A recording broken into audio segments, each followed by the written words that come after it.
नमस्कार दोस्तों, मैं प्रदीप कुमार। आज बात करने वाले हैं जीएसटी पे। जीएसटी क्या है, कब लागू हुई या किस प्रकार का कर है, इस पे आज हम छोटा सा वीडियो लेके आ रहे हैं। आइए पहले समझते हैं जीएसटी क्या है। जीएसटी मतलब गुड्स एंड सर्विस टैक्स। इसका हिंदी नाम है वस्तु एवं सेवा कर। यह लागू कब हुआ था? यह 1 सितंबर 2016 को अधिसूचित 101वां संविधान संशोधन के तहत इसको लागू किया गया था। यह विधिक रूप से लागू हुआ था 1 जुलाई 2017 को। जीएसटी पूर्व में बजट का ही एक रूप है। जब जीएसटी लागू की गई थी तो उसमें विपक्ष में जो कांग्रेस सरकार थी उसने इस जीएसटी का विरोध किया था। आइए इसके पीछे की थोड़ी सी राजनीति समझते हैं जो 2011 में से जुड़ी हुई है। 2011 में यूपीए की सरकार थी। यूपीए की सरकार ने जीएसटी लाई। उसके पहले 2010 में यशवंत सिन्हा जो एनडीए की सरकार में थी, यशवंत सिन्हा की देखरेख में एक समिति गठित हुई। यशवंत सिन्हा की समिति ने अक्टूबर 2012 में एक रिपोर्ट प्रस्तुत की। जो रिपोर्ट प्रस्तुत की उसमें जीएसटी लागू करने की सिफारिश की गई थी। वैसे जीएसटी लागू करने की सिफारिश जो है केलकर समिति ने की थी, लेकिन जीएसटी पे एक विचार अस्थायी समिति के लिए जब संसद में इस पर बहस हो रही थी तो उस समिति ने एक समिति गठित किया कि इसमें गुण दोषों का विवेचन किया जाए और अच्छे से इसको लागू किया जाए। तो उस समिति के अध्यक्ष यशवंत सिन्हा थे। यशवंत सिन्हा जी ने अपनी रिपोर्ट दी अक्टूबर 2013 ईस्वी में। ठीक ना। इसके बाद क्या हुआ कि उस समय गुजरात में नरेंद्र मोदी सरकार थी और नरेंद्र मोदी जी वहाँ के मुख्यमंत्री थे। उन्होंने इस पे आपत्ति जताई, जिसके बाद यह अनिश्चित काल के लिए स्थगित कर दिया गया। यूपीए सरकार ने 2011 में 115वां संविधान संशोधन लाया था जीएसटी लागू करने के लिए, लेकिन वो इन्हीं की वजह से नहीं लागू की गई। फिर ये 2014 में चुनाव होता है, एनडीए की सरकार बनती है और एनडीए की सरकार के मुखिया जो हैं वो माननीय नरेंद्र मोदी जी बनते हैं। अब इन्हीं के वित्त मंत्री श्री अरुण जेटली जी थे, जिन्होंने 7 महीने बाद, सरकार गठन के 7 महीने बाद फिर से जीएसटी का विधेयक संसद में पेश किया।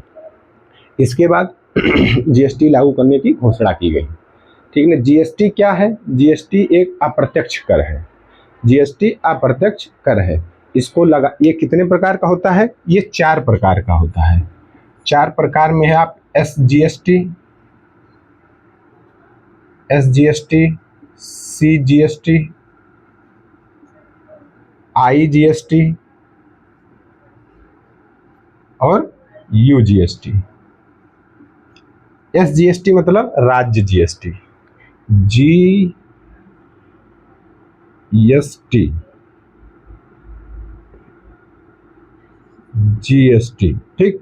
राज्य जीएसटी, सी मतलब केंद्र जी सेंट्रल जीएसटी, आई मतलब एकीकृत, जो 2 राज्यों के बीच व्यापार होता है उसको आई जीएसटी कहते हैं। और यूजीएसटी मतलब यूनियन टेरिटरी, मतलब जो संघ शासित प्रदेश हैं वो जीएसटी। और ये एक अप्रत्यक्ष कर है, अप्रत्यक्ष कर है। ठीक। इसको लागू किया गया है। आप सोचिए, लागू किया गया मतलब वही सरकार जीएसटी लागू कर रही है जो पूर्व वर्षों में जीएसटी का मुखर विरोध कर रही थी। जीएसटी लागू होता है 1 जुलाई 2017 से।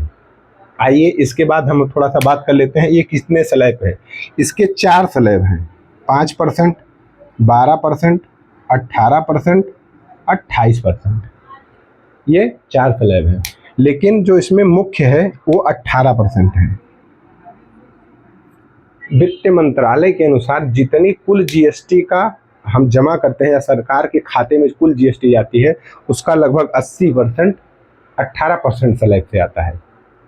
इसी जीएसटी में एक है सोना। सोना पे 3% जीएसटी है। सोना पे 3% जीएसटी है। और क्या है? इसी पे रत्न है, जो अपरिष्कृत रत्न या रत्न पत्थर आते हैं जैसे हीरा, पन्ना, मणि, मृगराज, ऐसे बहुत से बनाते हैं, उस पे 0.25% है। ठीक। अब सोचिए कि मतलब सोना कौन खरीद रहा है? जो सोना है कहते हैं कि इससे लाभ हुआ। सोना मध्यम वर्ग, ये बस एक प्रश्न है, जिस देश की 85 करोड़ आबादी, 85 करोड़ आबादी जो है वो 5 किलो राशन पे जीवन यापन कर रही है, सरकार इसका ढिढोरा पीटती है कि हम इतने बड़ी आबादी को राशन दे रहे हैं, वहाँ सोने पे 3% जीएसटी, आटे पे 18% जीएसटी, शिक्षा पे 18% जीएसटी। और एक चीज़ सुन लीजिए, यहाँ हो गया एक दूसरी चीज़, कहा है कि बहुत से ऐसे चीज़ हैं, खुली चीज़ें, दूध, पनीर, दूध, इन सब पे जीएसटी नहीं है। जीएसटी आज के दौर में एक चीज़ चला, प्रसाद, जो मंदिरों में चढ़ता है, प्रसाद, प्रसाद पे जीएसटी नहीं है। ठीक है, मान लेते हैं कि प्रसाद पे जीएसटी नहीं है। अब बताइए प्रसाद बनेगा किससे? प्रसाद में पड़ेगा चीनी, सूजी, मेवा, ये सब चीज़ें पड़ेगी ना। प्रसाद मान लीजिए हम थोड़ी देर मान ले रहे हैं, प्रसाद में हम हलवा बना रहे हैं, हलवा बना रहे हैं, तो चीनी, सूजी, मेवा, इस पे जीएसटी है? प्रसाद क्या है? प्रसाद सिर्फ रामदाना थोड़ी है कि रामदाना बट दिया गया तो प्रसाद ही है। प्रसाद में कुछ भी हो सकता है। जो प्रसाद बन रहा है, जो जितनी सामग्रियों से बन रहा है, सब पे जीएसटी है, लेकिन प्रसाद क्या है? जीएसटी मुफ्त है। कई बार संसद में कहा गया ये कफन तक पे लगा देते हैं जीएसटी। अगर मान लीजिए कपड़ा है तो कपड़े पे जीएसटी है। कपड़ा, जैसे बहुत से राज्य हैं जहाँ कपड़े का उत्पादन नहीं होता, वो कहीं से किसी दूसरे राज्य से मंगाते हैं, तो वहाँ भी जीएसटी लगाई गई है। तो ये तेज है। और जान लीजिए शराब, एक चीज़ है शराब, शराब जीएसटी से में नहीं है। इसको कहा गया कि मानवीय सेवन के लिए है। शराब को जीएसटी के स्लैब से मुक्त किया गया है, मानवीय सेवन के लिए है। उसके बाद क्या है? पेट्रोल, डीजल, एलपीजी, ठीक ना, ऐसे 5 पेट्रोलियम पदार्थ हैं जिनको जीएसटी दर से बाहर किया गया है। अब इसमें कुछ संशोधन कर दिया गया है। सोचिए आप, बस एक चीज़ ध्यान दीजिएगा कि लागू कब हुआ है? 1 जुलाई 2017, 2017, 1 जुलाई 2017 को लागू हुआ है। फिर इसमें देखिए संशोधन कर दिए हैं 2025 में। अब इस संशोधन को किया गया 2025 में, वो भी मतलब वित्तीय वर्ष के बीच में, आप कह सकते हैं कि यह वित्तीय वर्ष अभी इसको संशोधन किया गया है, विगत 1 हफ्ता पहले। तो इसका मतलब है कि यह वित्तीय वर्ष की ऐसी क्या आवश्यकता आन पड़ी कि वित्तीय वर्ष के बीच में जीएसटी को संशोधन करना पड़ा। और जीएसटी संशोधन की घोषणा प्रधानमंत्री जी ने की, जबकि आप सोचिएगा जीएसटी में संशोधन जीएसटी काउंसिल करती है, जिसमें राज्य के सभी राज्यों के वित्त मंत्री और कुछ केंद्र शासित प्रदेशों के राज्यपाल या डिप्टी गवर्नर जिसको कहते हैं वो रहते हैं। लेकिन उसकी घोषणा कौन कर रहा है? प्रधानमंत्री जी। अगर किसी काम में अच्छा हो जाता है तो वो मोदी जी का हुआ है, अगर किसी काम में बुरा हो जाता है, उसका गलत परिणाम आ जाता है, तो वो उस मंत्रालय का होता है। ये रणनीति है। बिहार में चुनाव है लगे हाथ, ये भी देख लीजिए, बिहार में चुनाव है। क्या बिहार के चुनाव के कारण जीएसटी में संशोधन किया गया? जिस दिवाली का तोहफा देने की बात की गई है, क्या कंपनियों ने, जब पहले से उनको जानकारी है तो जो मूल्य उस पर अंकित किया जाता है, क्या उन्होंने 10% बढ़ा के नहीं प्रिंट किया होगा? फिर वही 10% को छूट दे देंगे। ऐसे तमाम प्रश्न हैं जो जनता के बीच में है। सबसे बड़ा प्रश्न यही है कि सोने पे जीएसटी नहीं है, दारू पे जीएसटी नहीं है, पेट्रोल पे जीएसटी नहीं है। तो ऐसी बहुत सी चीज़ें हैं जो जनता की आवाज़ में। अच्छा, इससे आम जनता के कितना फ़ायदा हुआ, कितना उनका लाभ हुआ, इस चीज़ के लिए कोई अभी आंकड़ा नहीं है, ना ही सरकार कोई आंकड़ा देती है। आप बताइए, आप अपने गांव में सर्वे कर लीजिए कि मध्यम वर्ग में एसी किसके घर है, वही उसी के घर होगा, चाहे वो ग्रुप सी से ए से ग्रुप डी से लेकर ग्रुप ए तक जो कहीं सरकारी एम्प्लॉई है या कोई व्यापारी है, उन्हीं के यहाँ जीएसटी होगी, उन्हीं के यहाँ एसी लगी होगी। तो जीएसटी जो 28% स्लैब है, इसमें से 90% चीज़ें यहाँ कर दी गई, 18% वाले स्लैब में, ठीक।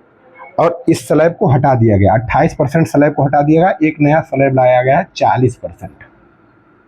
मतलब जो संशोधन हुआ है, अब उसमें नए में सिर्फ 2 हैं। 5% और 18% और 40%, 3 स्लैब रह गए सिर्फ। अब 3 स्लैब में काम करेगा। तो यहाँ से समझिए आप, जब 28% की 90% वस्तुएं 18% स्लैब में आ गई और कुल जीएसटी अर्जन का 80% लगभग 18% स्लैब से जीएसटी आती है, तो जो 90% वस्तुएं गई उनका भी, उस पर भी 18% में। इसका मतलब एक अनुमान के अनुसार कहा जा सकता है कि लगभग 90% जीएसटी, कुल जीएसटी कलेक्शन का 18% स्लैब से आ रहा है। तो इसमें बताइए आम आदमी को छूट कहाँ मिली? अभी विगत दिनों सीमेंट के दाम में बढ़ोतरी कर दी गई है, यह चीज़ ट्विटर पे, सोशल मीडिया पे चल रही है। आप बताइए 400 की बोरी को 440 रुपये 10% बढ़ा के कर दिए 440, ठीक। अब प्रिंट हो गई वो, अब इसमें 10% छूट दे देंगे फिर ही 400 रुपये। मूल 400 था, 440 रुपये बढ़ा के उसका प्रिंट किया गया और 10% छूट दे के दिया गया, जबकि छूट आपको 400 पे चाहिए था, 40 छूट होती तो ये 360 रुपये मिलता आपको।